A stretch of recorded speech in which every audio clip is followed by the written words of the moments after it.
ফাইজলামি শুরু করো সারা দেশব্যাপী ফাইজলামি শুরু করে দিয়েছে একেবারে নির্মম ভাবে, অহেতুক ভাবে।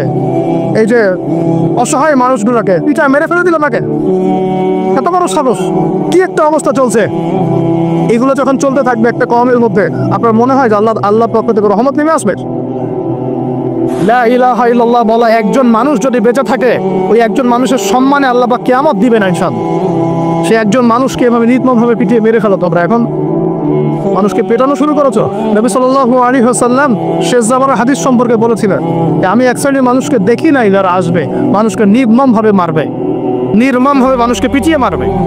আর কোরআন খুলে দেখেন একটা জাতির কথা আল্লাহ পাক বলেছেন। এই জাতির নাম হচ্ছে আদ জাতি। কোন জাতি ভাই? এই আদ জাতিকে আল্লাহ পাক ধ্বংস করেছিলেন ঝড় দিয়ে, ঝড়টা দিয়ে। আল্লাহ পাক এই কম সম্পর্কে বলেছেন ওয়াইযা বাতাসতুম জাব্বারিন। ওরা শিরক কুফর তো করতোই, কিন্তু এর পাশাপাশি একটা বড় পাপ করতো। ওই পাপটা হচ্ছে এরা যখন মানুষকে পেত পিটিয়ে মেরে ফেলতো, নির্মমভাবে পিটিয়ে মেরে ফেলতো। এই আদ জাতির পাপ তোমরা করা শুরু করেছে। আমাদের শহরে এগুলো চলছে না এখন? দিনে দুপুর রাস্তাঘাটে এগুলো চলছে। শিক্ষা প্রতিষ্ঠানে গিয়ে এগুলো মাস্তানি করতে গিয়েছো তোমরা। আমার ভাই হয়ে যদি এই কাজ করো, আমি তোমার চেহারা পর্যন্ত দেখতে যাবো না ইনশাআল্লাহ। আল্লাহ রাব্বুল আলামিন আমাদেরকে উমরের শাসন দান করুন বলে আন।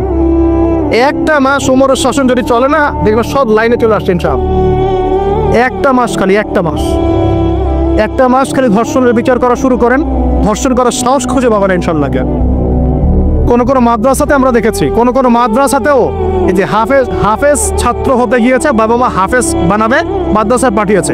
মাদ্রাসার শিক্ষক ছেলেটাকে বলাৎকার করে রেখে দিয়েছে। হ্যাঁ, ঢাকা শহরের ঘটনা বলছি। আমাদের সন্তান থেকে কোথায় পাঠাবো? তাও পাপ যেই করে পাপি। এখানে যদি দাড়ি টুপিওয়ালা মানুষও পাপ করে, তাকেও শাস্তির আওতায় নিয়ে আসতে হবে। আল্লাহ তৌফিক দান। মাদ্রাসায় আপনি ছাত্রকে বলাৎকার করবেন? মাদ্রাসার শাসন হলে এটাই হতো। উমরের শাসন হলে আল্লাহর কসম করে বলছে এগুলোই হতো।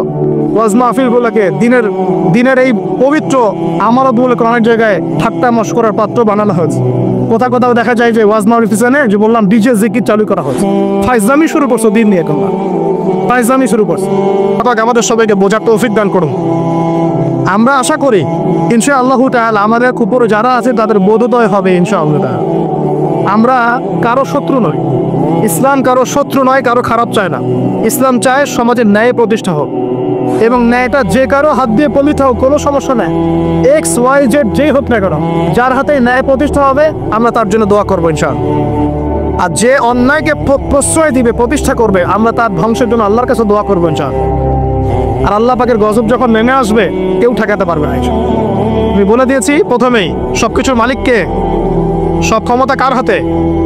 প্রিয় যুবক ভাইয়ের স্পেশালি আগামী দিনে ইসলামের পতাকা হাতে নিয়ে বিশ্বকে চ্যালেঞ্জ করার জন্য এখন থেকে প্রস্তুত হয়ে যান।